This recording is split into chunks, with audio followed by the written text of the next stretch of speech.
Movie का start 1962 में एक बहुत बड़ी शिप से होता है, जहां एक ऐसा हादसा होता है जो आपको हैरान कर देगा। शिप पर पार्टी चल रही होती है और सब एंजॉय कर रहे होते हैं कि तभी अचानक हमें एक स्ट्रेंज सा हाथ देखने को मिलता है जो शिप के सिस्टम को डिस्टर्ब करता है और जिसकी वजह से एक वायर निकलती है और डांस फ्लोर पर मौजूद सब लोगों को चीरती हुई जाती है। सब लोगों की बॉडीज दो पार्ट में डिवाइड हो जाती हैं, मगर एक छोटी बच्ची केटी छोटी हाइट होने की वजह से बच जाती है। ये हॉरिफाइंग सिनेरियो देखते हुए वो जोर से शाउट करती है। सीन्स प्रेजेंट पर शिफ्ट होते हैं जहाँ एक सेल्विश क्रू एक शिप को रेस्क्यू करके शोर पर लाते हैं, जिसके बाद वो एक क्लब में बैठे अपनी विक्ट्री सेलिब्रेट कर रहे होते हैं। वहाँ उन्हें जैक फेरीमैन एक वेदर सर्विस पायलट मिलता है। जैक उन्हें एक शिप एंटोनिया ग्रेजा का बताता है जो सदियों पहले गायब हो गई थी। साथ ही वो बताता है कि ये शिप गोल्ड से लोडेड थी और रूमर्स के मुताबिक ये बेरिंग सी में है। सेल्विश क्रू शिप को रेस्क्यू करने का डिसाइड करता है, जिसके लिए वो नेक्स्ट डे जैक के साथ जाते हैं। डेस्टिनेशन पर पहुंचने पर उन्हें कोई शिप नहीं मिलती, जिस पर वो काफी हैरान होते हैं कि अचानक उसकी बोट एक बहुत ही जायंट शिप से टकराती है। लकीली किसी को कोई इंजरी नहीं होती। जैक और क्रीड के अलावा बाकी सब उस शिप की तरफ बढ़ते हैं। शिप के अंदर जाने पर उनके साथ अजीब चीजें होना शुरू हो जाती हैं। उन्हें एक साउंड सुनाई देती है और वो उसे फॉलो करते एक क्लॉक तक पहुंचते हैं, जिसका पेंडुलम आवाज कर रहा होता है। अचानक वो हिलना बंद कर देता है और जब मुंडर उसे टच करने लगता है तो क्लॉक में से आवाज आ जाती है और वो बहुत बुरी तरह डर जाता है। जब वो लोग आगे बढ़ते हैं तो क्लॉक के साथ पड़ी टेबल पर स्क्रैबल खुद ही सेट होती है और उस पे वेलकम लिखा होता है, जो कि काफी वियर्ड और सस्पिशियस होता है। आगे बढ़ने पर अचानक मंडर के नीचे से फ्लोर टूट जाता है और वो गिरने ही लगता है कि उसे मॉर्निन पकड़ लेती है। जब वो उसे ऊपर पुल करने की कोशिश कर रही होती है तो उसे सामने केटी नजर आती है। जब वो दोबारा देखती है तो केटी गायब होती है। खैर बाकी सब मिलकर उन दोनों को ऊपर पुल कर लेते हैं, मगर ये सब मॉर्निन के लिए काफी शॉकिंग होता है। बोट को सर्च करते हुए डॉज को एक डिजिटल वॉच मिलती है। हैरानी की बात ये है कि 1962 में तो डिजिटल वॉचेस होती ही नहीं थी। मर्फी इस चीज को ये कंक्लूजन देके कवर कर देता है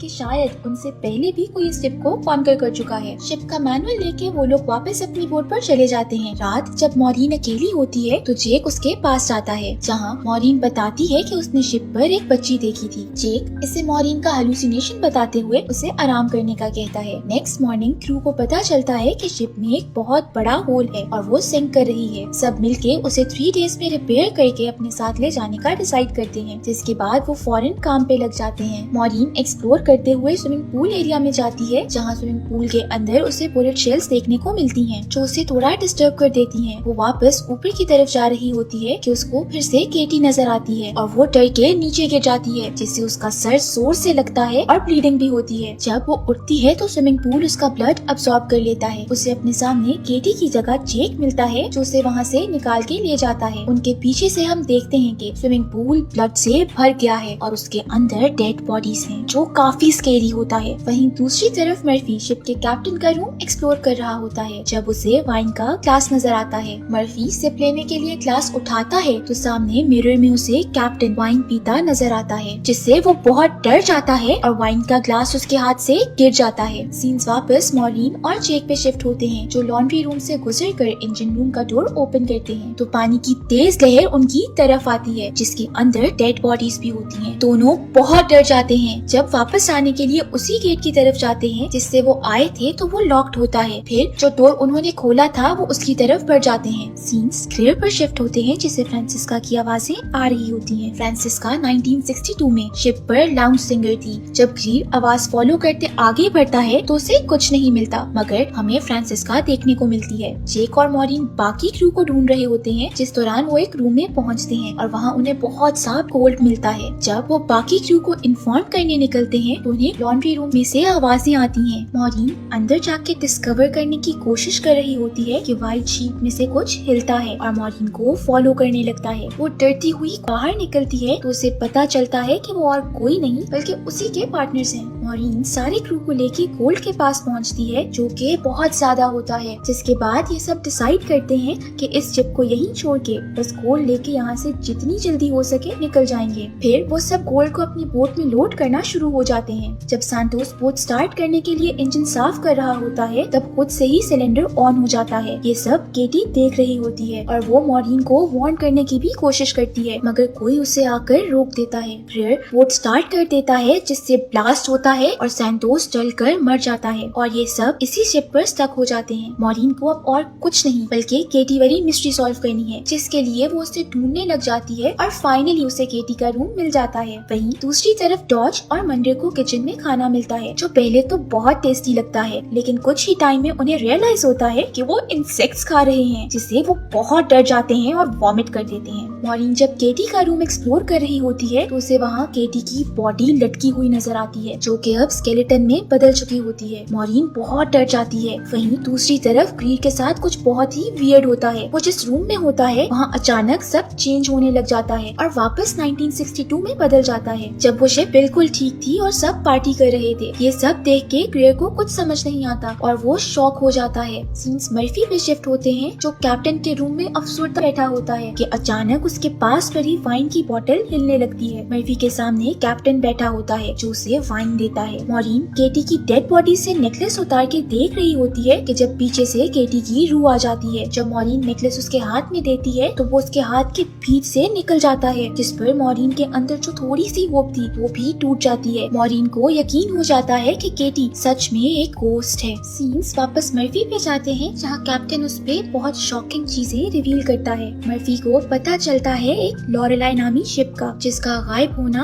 आज तक एक मिस्ट्री है। उस शिप को एंटोनियो गाजा ने रेस्क्यू किया था और वो सारा गोल्ड भी लॉरेलाई शिप का था। जिस दिन एंटोनियो गाजा ने लॉरेलाई को रेस्क्यू किया था, उसके ठीक 2 दिन बाद एंटोनियो गाजा डिसअपीयर हो गई। कैप्टन मर्फी को एक पिक्चर दिखाता है, जिसको देख के मर्फी का रंग उड़ जाता है। अब वो पिक्चर किसकी है ये हमें आगे पता चलेगा। केटी मॉरीन को बताती है कि वो और इस शिप पर मौजूद बाकी लोगों की सोल्स यहाँ हॉस्टेज हैं और जो ये सब कर रहा है, जब तक वो अपना कोटा पूरा नहीं कर लेता कोई भी यहाँ से नहीं निकल सकता। इससे पहले कि केटी आगे कुछ बताती, रूम की वॉल्स पे कुछ आना शुरू हो जाता है और केटी बहुत डर जाती है। वो मॉरीन को वार्न करती है कि जितनी जल्दी हो सके वो शिप छोड़कर चली जाए और वो अभी भी ऐसा कर सकती है। उतनी देर में केटी गायब हो जाती है और उन्हें बस उसकी स्क्रीमिंग सुनने को मिलती है। मर्फी, जो कि अब सब जान चुका है, मॉरीन को ढूंढ रहा होता है ताकि वो शिप से जल्द अज जल्द निकल सके, मगर उसे अपने सामने सांतोस की जली हुई बॉडी नजर आती है, जो उसे बहुत हॉन्ट करना शुरू कर देती है। दूसरी तरफ हम ग्रीड को देखते हैं, जिसे फ्रांसिस्का की रूह सेड्यूस करके अपने पीछे आने पर मजबूर करती है। जब वो ग्रीड को फुली अपने काबू में कर लेती है तो एक ऊंची जगह से नीचे फेंककर मार देती है। मॉरीन मर्फी को ढूंढते उसके पास पहुंचती है और मर्फी को मॉरीन भी सैंतोस ही लग रहा होता है, जिससे डर के वो मॉरीन पर हमला कर देता है। मर्फी मॉरीन को मारने की कोशिश करता है, मगर मॉरीन उसके पाँव पर नाइफ मार देती है। अब मर्फी जब उस पे हमला कर रहा होता है तो जेक पीछे से आकर मर्फी को जख्मी कर देता है और मॉरीन को बचा लेता है। वो अब मर्फी को एक्वेरियम में बंद कर देता है, क्योंकि वो फिर किसी पे हमला करके उसे जख्मी कर सकता है। चीजें इतनी सस्पिशियस हो जाती हैं कि जिसके बाद उन्हें बस इस बोट से निकलना होता है। मॉरीन बाकी सब के साथ शिप को फिक्स करने में लग जाती है। वो लोग शिप को रिपेयर कर देते हैं और मॉरीन ग्रेयर को ढूंढने निकलती है, जहाँ उसे वापस केटी मिलती है, जो उसे ग्रेयर की डेड बॉडी दिखाती है। केटी मॉरीन को अपने साथ पास्ट में ले जाती है, जहाँ मॉरीन पे सब राज खोलती है। मॉरीन दिखाती है कि शेफ्स गोल्ड की खातिर लोगों के खानों में पॉइजन मिला के खिला देते हैं, फिर वो खुद भी मर जाते हैं। बाकी लोग फायर से कट होके मर जाते हैं और कुछ को शिप के वर्कर्स फायरिंग करके मार देते हैं और केटी को उसके रूम में लटका के मार देते हैं। ये सब किस लिए? ऑब्वियसली गोल्ड के लिए है। जब वो गोल्ड तक पहुँचते हैं तो फ्रांसिस्का एक वर्कर को मैनिपुलेट करके बाकी सबको मरवा देती है और एंड पे उस वर्कर को खुद मार देती है, जिसके बाद एंट्री होती है विलन की, जो फ्रांसिस्का को भी एक हुक से लटका के मार देता है। जब मॉरीन को उसका फेस नजर आता है तो वो शॉक में आ जाती है। वो आदमी और कोई नहीं बल्कि जेक होता है, जो उन्हें इस शिप के पीछे लाया होता है। मगर वो ये सब कर क्यों रहा होता है? इस सब के फौरन बाद मॉरीन को मर्फी का ख्याल आता है, लेकिन जब वो वहाँ पहुँचती है तो मर्फी पहले ही एक्वेरियम में पानी जमा होने की वजह से मर चुका होता है और उसके हाथ में जेक की पिक्चर होती है, जो उसे कैप्टन ने दिखाई होती है। मॉरीन डॉज को जेक पे नजर रखने का कह के मंडर को ढूंढने चली जाती है। वहीं दूसरी तरफ कोई फोर्स मंडर को शिप की मशीन में खींचती है और वो भी पीसेस में बदल कर मर जाता है। पाइप्स में ब्लड आता है और ये देखकर मॉरीन को पता लग जाता है कि मंडर की भी डेथ हो गई है। सीन्स जेक और डॉज पे शिफ्ट होते हैं, जहाँ जेक के प्रोवोक करने पर डॉज को गुस्सा आ जाता है और वो शॉर्ट गन से उसे शूट कर देता है, जिसके बाद वो जेक को डेड समझ के वहाँ से निकल जाता है। वहीं दूसरी तरफ मॉरीन शिप में बॉम्ब फिट कर देती है। डॉज उसके पास पहुँचता है और उसे वो ब्लास्ट करने से रोकता है, मगर मॉरीन अब कुछ सुनने के मूड में नहीं होती। कोई रास्ता नजर ना आने पर अचानक डॉज फेस चेंज करता है और हम पे रिवील होता है कि वो जेक है। जेक उसे कहता है कि मैं तुम्हारी तरह एक सैल्वेजर हूँ, तुम बोट इस्तेमाल करती हो और मैं सोल। यही मेरी जॉब है जो मुझे एक लाइफ टाइम सिन के बदले मिली है। अगर ये बोट डिस्ट्रॉय हो गई तो मेरी मैनेजमेंट खुश नहीं होगी, इसीलिए वो उसे शिप ब्लास्ट करने से रोक रहा होता है। मॉरीन के ना सुनने पर जेक उस पे हमला कर देता है। मॉरीन एरो पकड़ के जेक की लेग में मारती है और फिर वही एरो से बॉम्ब के रिमोट पे निशाना लगा के बोट से छलांग लगा देती है। सारी बोट ब्लास्ट होके डिस्ट्रॉय हो जाती है। मॉरीन को बाहर का रास्ता नहीं मिल रहा होता, तभी केटी आकर उसकी मदद करती है और उसे बाहर का रास्ता दिखाती है। बाहर निकलकर मॉरीन देखती है कि सब सोल्स फ्री हो गई हैं और अपनी नेक्स्ट लाइफ के लिए जा रही हैं। मॉरीन एक बॉक्स की मदद से फ्लोट करती रहती है और कुछ आगे जाने पर एक रेस्क्यू टीम उसे बचा लेती है। लास्ट सीन्स में हम देखते हैं कि मॉरीन को एम्बुलेंस में शिफ्ट करते हैं तो वो देखती है कि जेक जिंदा है और वो कोल्ड को एक और शिप में शिफ्ट कर रहा है, जिसके बाद मॉरीन डरी हुई हालत में जोर से शाउट करती है और मूवी एंड हो जाती है।